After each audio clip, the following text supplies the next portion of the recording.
It's been nearly a year since Hudson's Bay announced its bankruptcy, and landlords of the company's former properties have been struggling to determine what to do with this massive real estate vacancy in their buildings. Let's get more on this from Duanne Render, City's studio director and senior associate at Gensler. And Duanne, thanks very much for joining us. Thanks so much for having me. What is the reality for these companies that have these big, and they are big spaces? I was looking, I think the average number is about 200,000 square feet. The reality at the end of the day is really that one cannot depend on some of these large traditional department stores coming back to these spaces. And I'm not saying there isn't a future for retail, but it has to be a right-sized future for retail. And I think also, just to add to that, it's something to consider from a point of view of understanding what other uses could potentially go into that space. And determining what those are is really where the trick comes in. And what should they be looking for? Are they looking for more retail, or are there other options? There's definitely more other options, and therein lies the secret. It's about understanding demand. It's about also understanding how that demand and the key characteristics of that demand of whatever use we're speaking of maps onto what the existing property is today and what it can be in the future. I mean, are you talking essentially turning them almost into community hubs in a way?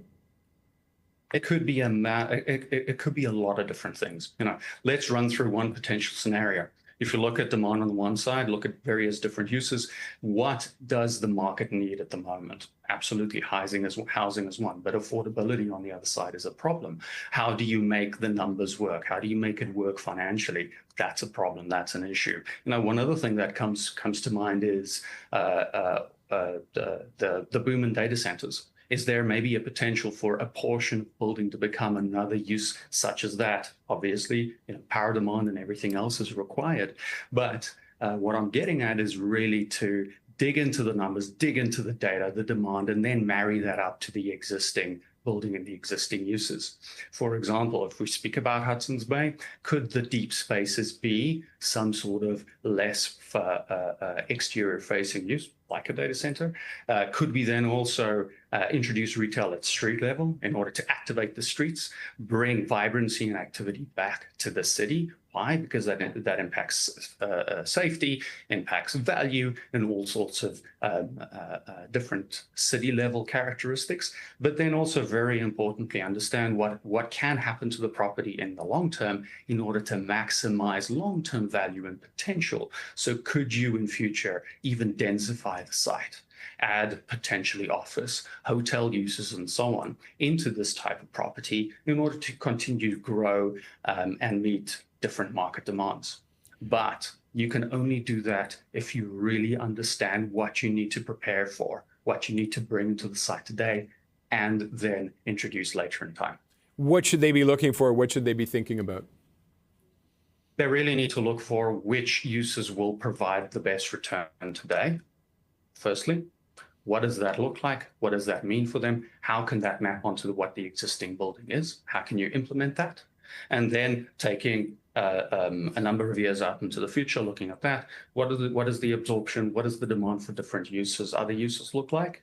Identify what those individual uses can be, because none of us have a crystal ball. We can't determine what those uses be for sure.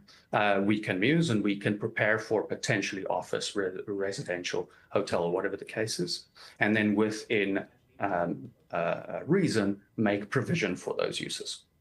And are we seeing any of these companies doing that yet with some of the space? I mean, it's been almost a year. Are we starting to see some of them do conversions along the lines of what you're recommending? Absolutely. It's interesting that a number of years ago, the Eaton Center Sears space, when that space was vacated, we actually provided and put together a concept to turn a portion of the building into office space, which BMO ended up occupying.